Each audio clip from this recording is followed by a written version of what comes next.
बस तिच्या वेगाने चालत होती. ती तिच्या विचारात बुडाली होती. परंतु बस एका खड्ड्यात गेली आणि त्यामुळे ती विचारातून अचानक बाहेर आली. अजून एकदा बस व्यवस्थित चालू लागली आणि ती अजून विचारात बुडाली. ती 18 वर्षानंतर गावाकडे चालली होती. जेव्हा माया 4 वर्षाची होती तेव्हा ती तिच्या आईसोबत तिच्या आजी आजोबाकडे राहायला मुंबईमध्ये गेली होती. त्यानंतर ती तिच्या वडिलांना कधीच भेटली नव्हती. तिच्या वडिलांचा आणि आईचा घटस्फोट होऊन 17 वर्ष झाले आहेत. तिला एकच प्रश्न हा पडत होता की तिच्या भावाने तिच्या घरी ते पत्र का पाठवले असेल, गावाकडे असं काय घडलं असेल. त्यामुळे तिच्या भावाने अर्जंटमध्ये माया आणि तिच्या आईला बोलवून घेतले होते. विचार करत असताना तिने तिच्या साईडला बसलेल्या आईकडे पाहिलं. तिची आई मुक्ता झोपी गेली होती. तिला प्रश्नाचे उत्तर पाहिजे होते त्यामुळे तिने आईकडे पाहिलं होतं. पण आई झोपली आहे त्यामुळे ते अजून एकदा खिडकीच्या बाहेर पाहू लागले आणि डोळे बंद केले. मायाची आई मुक्ता आणि तिचे वडील सागर या दोघांची ओळख 30 वर्षापूर्वी कॉलेजमध्ये झाली होती. सागर गावाकडे राहत होता. ग्रॅज्युएशन करण्यासाठी तो मुंबईला आला होता. कॉलेजमध्ये असताना सागर याची ओळख मुक्ताताईसोबत झाली. मुक्ता मुंबईमध्येच राहत होती. तिला सागरची दोस्ती हळूहळू आवडायला लागली. हळूहळू त्या दोघांची दोस्ती प्रेमामध्ये बदलू लागली. दोघांनी पण सोबत अनेक स्वप्न रंगवले. जोपर्यंत ते कॉलेजमध्ये होते तोपर्यंत ते एकमेकांसोबत वेळ घालवत होते. जेव्हा कॉलेज संपलं तेव्हा सागर त्याच्या घरी येण्यासाठी तयारी करू लागला. सागरला सरकारी नोकरी करायची नव्हती, शिवाय प्रायव्हेट कंपनीमध्ये सुद्धा त्याला काम करायचं नव्हतं.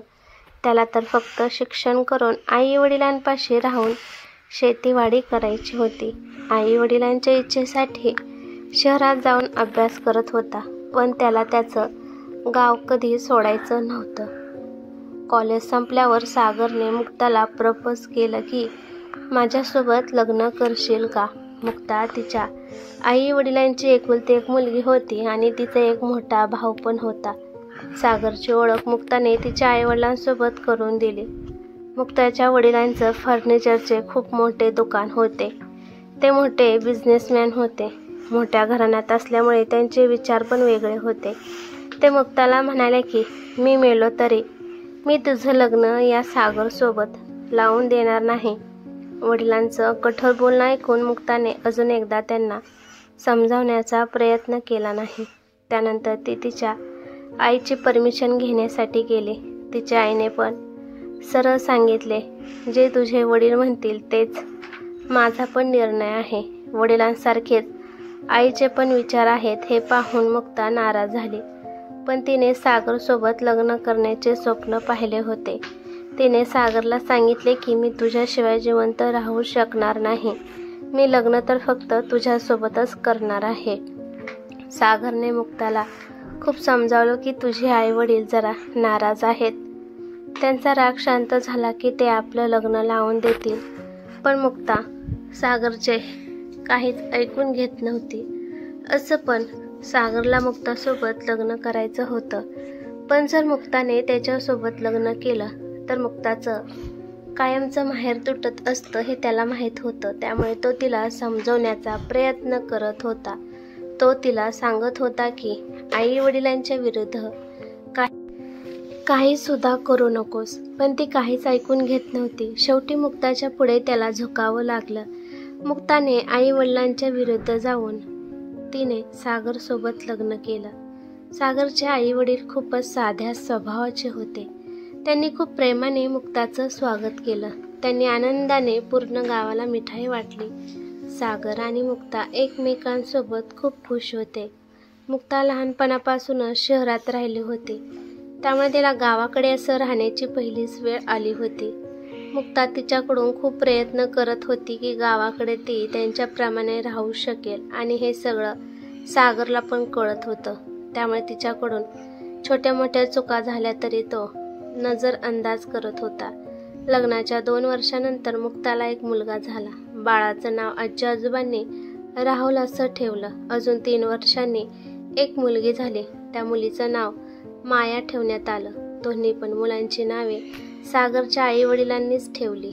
इकडे मुक्ताच्या आईवडिलांना कळाले मुक्ताला एक मुलगा आणि एक मुलगी आहे, त्यामुळे त्यांना त्यांच्या नातवांना पाहण्याची इच्छा होऊ लागली. परंतु त्यांना पैशाचा फार घमंड होता. छोट्याशा गावात आल्यावर त्यांनी इज्जत कमी होईल असं त्यांना वाटत होतं. त्यामुळे त्यांनी मुक्ताला एक पत्र पाठवलं. खूप वर्षांनंतर वडिलांचं पत्र आलं आहे हे पाहून मुक्ता पण खूप खुश झाली. त्यानंतर मुक्ताने पण पत्र लिहिलं आणि त्या पत्रामध्ये माया आणि राहुलचे फोटो पण पाठवले. फोटो पाहून मुक्ताच्या वडिलांना मुलांना खूप पाहू वाटू लागलं. मुक्ताच्या भावाचं लग्न होऊन 4 वर्ष होऊन गेले तरी पण त्यांना मूल झालं नाही. त्यामुळे मुक्ताच्या वडिलांना वाटू लागलं की मुक्ता आणि तिच्या मुलांना इकडे घेऊन यावं. त्यामुळे हळूहळू ते पत्राद्वारे तिला असं सांगू लागले की तू शहरात राणीसारखी राहत होती, परंतु गावाकडे राहिल्यामुळे तुझं पूर्णच आयुष्य बदललं आहे. तिच्या वडिलांनी हळूहळू तिच्या सासरच्यांबद्दल कान भरायला सुरुवात केली. एके दिवशी त्यांनी पत्रात लिहिले की सागरसारखा मुलगा तुला शोभत नाही. मला वाईट वाटतं की माहेरी माझ्या मुलीने कधीच किचनमध्ये पाऊल ठेवलं नाही. आज तीच मुलगी एवढ्या मोठ्या परिवाराचं गावात राहून जेवण बनवत आहे. ती अशा परिवाराबद्दल स्वप्नातसुद्धा विचार करू शकत नव्हती. तू आता एकटी नाही, तुला आता 2 मुले आहेत. आजकाल शिक्षणाला किती महत्त्व आहे ते तर तुला माहीतच आहे. तुला जर तुझ्या मुलांचं आयुष्य सुधारायचं असेल तर तू शहराकडे निघून ये. तू फक्त तुझा विचार करू नकोस, मुलांचा पण विचार कर. शिवाय तुझ्या नवऱ्याने सागरने येऊन इथे राहिले तरी मला काहीच अडचण नाही. मी त्याला आपल्या कंपनीमध्ये कामाला लावतो. मुक्ता, तू पहिल्यापासूनच हुशार होते, परंतु तू तुझ्या हाताने आयुष्य खराब केलंस. वडिलांचं पत्र वाचून तिच्यावर असा परिणाम झाला की ती पूर्णपणे बदलून गेली.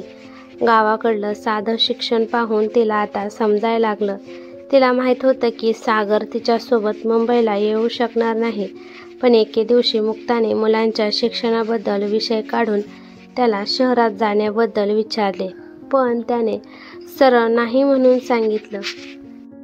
तो मुक्ताला सांगत होता की इथे शिकून मुलाचं आपण भविष्य घडवू शकतो, परंतु त्याला माहीत होतं की मुक्ता खूप हट्टी मुलगी आहे.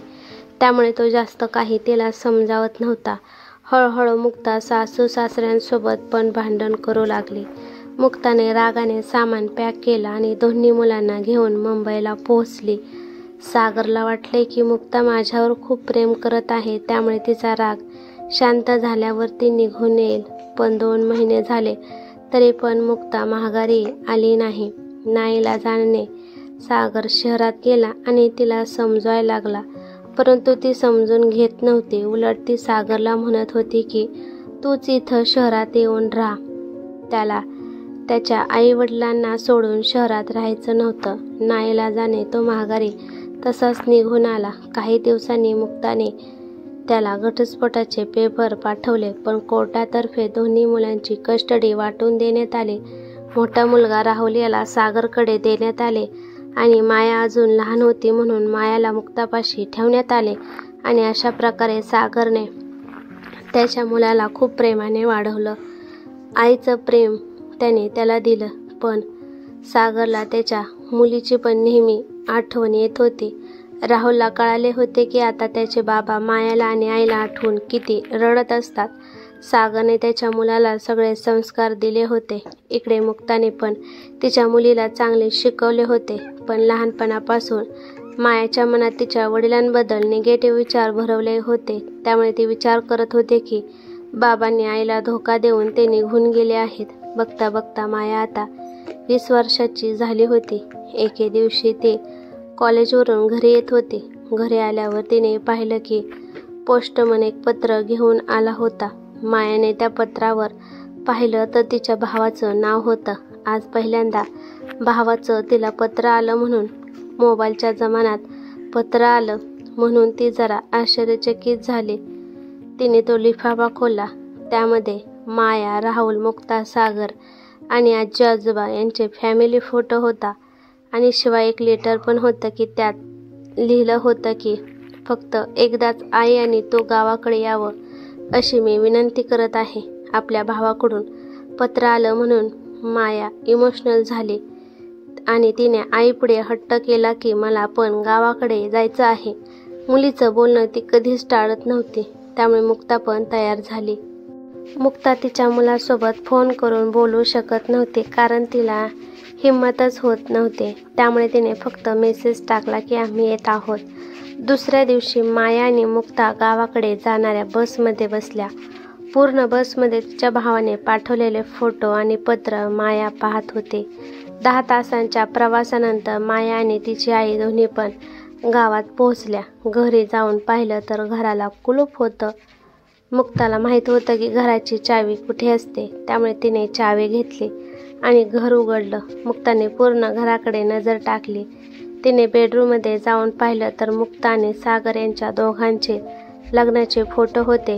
ते फोटो पाहून मुक्ताचं मन इमोशनल झालं नाही, कारण ती आता कठोर झाली होती. इकडे मायाचे डोळे भावाला आणि वडिलांना पाहण्यासाठी तरसले होते. तेव्हा अचानक तिथे शेजारचा मुलगा आला. त्याच्या हातात काहीतरी कागदपत्र होते. मायाला राहुलं नाही. ती त्याला म्हणाली की माझे बाबा आणि राहुल दादा कुठे आहेत? तो मुलगा भरल्या डोळ्याने म्हणाला की सागर काका आता या दुनियेत राहिले नाहीत. गेल्या 6 महिन्यापूर्वीच त्यांचा मृत्यू झाला. त्यांना ब्रेन ट्यूमर झाला होता. असं पण मायाच्या मनात तिच्या बाबांबद्दल थोडे पण प्रेम नव्हते. परंतु आपले बाबा या जगात राहिले नाहीत या बातमीमुळे तिला खूप दुःख झालं.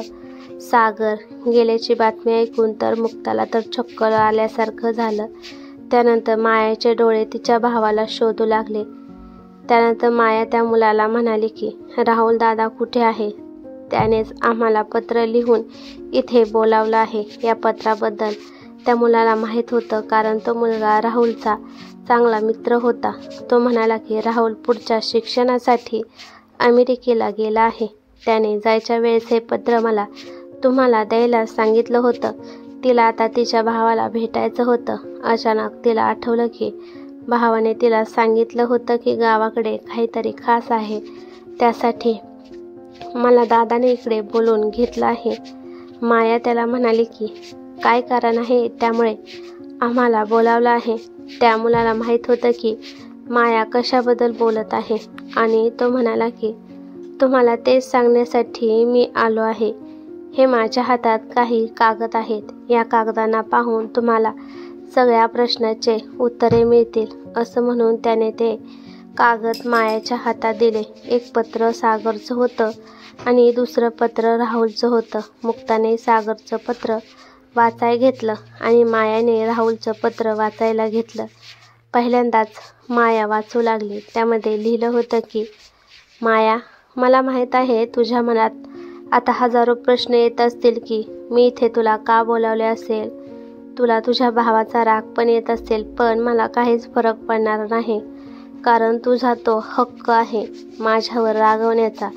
कारण तुला गावाकडे बोलवून मी निघून गेलो आहे, कारण माझी मजबुरी होती. हे बघ आता तू मोठी झाली आहे, त्यामुळे तुला सगळं सांगणं भागच आहे. मला माहीत आहे तुझ्या मनात आपल्या वडिलांबद्दल काहीच प्रेम नाही, पण खरं हे आहे की बाबा तुझ्यावर खूप प्रेम करत होते. बाबा दिवस रात्र तुझा आणि आईचा फोटो घेऊन बसत होते. माझ्यापेक्षा ते तुझ्यावर खूप प्रेम करत होते. बाबाने मला आई आणि बाबाचं दोघांचं पण प्रेम दिलं आहे, पण बाबाला नेहमी वाटत होतं की तुला तिकडे बाबाचं प्रेम भेटत नसेल.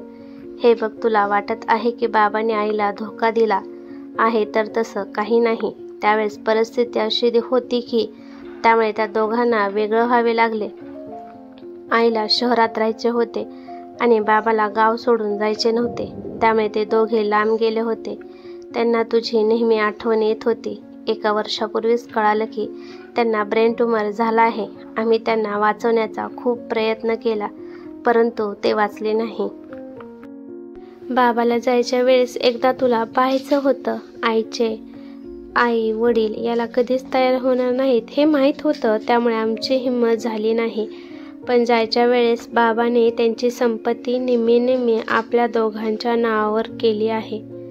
पण मला माहीत आहे तुला बापाचं प्रेम कधीच मिळालं नाही, त्यामुळे मी माझ्या नावाची प्रॉपर्टीसुद्धा तुझ्या नावावर करत आहे. आणि बाबाने तुझ्यासाठी एक पत्र पण लिहिलं आहे. ते पत्र आणि प्रॉपर्टीचे पेपर माझ्या मित्रापाशी आहेत. जर तुला माझ्याशी बोलू वाटत असेल तर मला फोन करू शकते. भावाचं पत्र वाचून मायाच्या डोळ्यातून पाणी आले. त्यानंतर मायाने दुसरं पत्र वाचायला सुरुवात केली. तिने प्रॉपर्टीचे पेपर साईडला ठेवून दिले. तिच्या बाबाचं पत्र वाचू लागली. माझी गोड परी, कशी आहेस? तू चांगलीच असशील, कारण तू आईपाशी राहत आहे. मला तुला खूप बघावं वाटत आहे. जोपर्यंत मी जिवंत आहे तोपर्यंत तुला पाहिल का नाही मला माहीत नाही बाळा. तू जेव्हा लहान होती तेव्हा तू माझ्या मागे चॉकलेट बिस्किट आणण्यासाठी लागत होती. तुला तुझ्या आजी आजोबाशिवाय झोप लागत नव्हती आणि त्यांना पण 1 मिनिटसुद्धा तुझ्या वाचून करमत नव्हतं. तू सेम माझ्यासारखीच दिसत आहे. मी मुक्ताला चिडवत होतो की माझी मुलगी माझ्यावर गेली आहे. तू लहानपणापासूनच खूप नटखट आणि हुशार आहेस. मला माहीत आहे तुझी आई माझ्यावर नाराज असेल, कारण ज्याच्यावर प्रेम असतं त्याच्यावर आपण नाराज राहत असतो. बाळा, ज्या दिवशी तू गावाकडे येशील तेव्हा माझं एक म्हणणं ऐकशील का? मी देवाकडे नवस केला होता की ज्या दिवशी तू गावी येशील त्या दिवशी मी गरिबांमध्ये दान करीन. त्यामुळे तू तुझ्या हाताने गावातल्या गरिबांना दान करावं अशी माझी इच्छा आहे. मी स्वतःच्या हाताने दान केलं असतं, परंतु मला वाटत आहे की मी तोपर्यंत जिवंत राहू शकत नाही. हे बघ, आपल्याकडे घरदार, बंगला, जमीन सगळं आहे. तुला जे काही पाहिजे आहे ते तू घेऊ शकते. या बाबतीत मी राहुलसोबत सुद्धा बोललो आहे. त्याला सुद्धा काहीच प्रॉब्लेम नाही. मला माफ कर बाळा, मी तुला बापाचं प्रेम देऊ शकलो नाही. त्यावेळेस मी मजबूर होतो. तुझ्या लहानपणीचे फोटो मी अजून जपून ठेवले आहेत कपाटामध्ये. तू बघू शकतेस. बाळा, तुझा भाऊ पण तुझ्यावर खूप प्रेम करत आहे. तू त्याला भेटावं अशी माझी इच्छा आहे. जेव्हा तू त्याला भेटशील तेव्हा माझ्या आत्म्याला शांती भेटेल. माया बाळा, तू तुझी, राहुलची आणि मुक्ताची चांगली काळजी घे. तुझा बाबा सागर. बाबाचं पत्र वाचून माया मोठमोठ्याने रडू लागली. मुक्ता पण तिच्या भावनांना कंट्रोल करू शकली नाही. ती पण मायाबरोबर रडू लागली. तिने तिच्या भावाला लगेचच फोन लावला आणि त्यानंतर मायाने राहुलकडून वचन घेतले की तू कायम आमच्यापाशी येऊन राहायचं. त्यानंतर शिक्षण पूर्ण झाल्यावर राहुल माया आणि आईपाशी येऊन राहिला. आता ते तिघे पण गावीच राहत होते. मायाने तिच्या वडिलांची इच्छा पूर्ण केली. गरिबांना तिने दान केले. पण या तिघांना पण सागरची आठवण येत होती. सागर पण कुठून तरी या तिघांना पाहून खुश होत असेल अशी त्या तिघांना आशा होती. ही कथा कशी वाटली ते मला कमेंट करून नक्की सांगा. कथा आवडली तर लाईक शेअर नक्की करा आणि चॅनेलवरती नवीन असाल तर चॅनेलला सबस्क्राईब करा. धन्यवाद.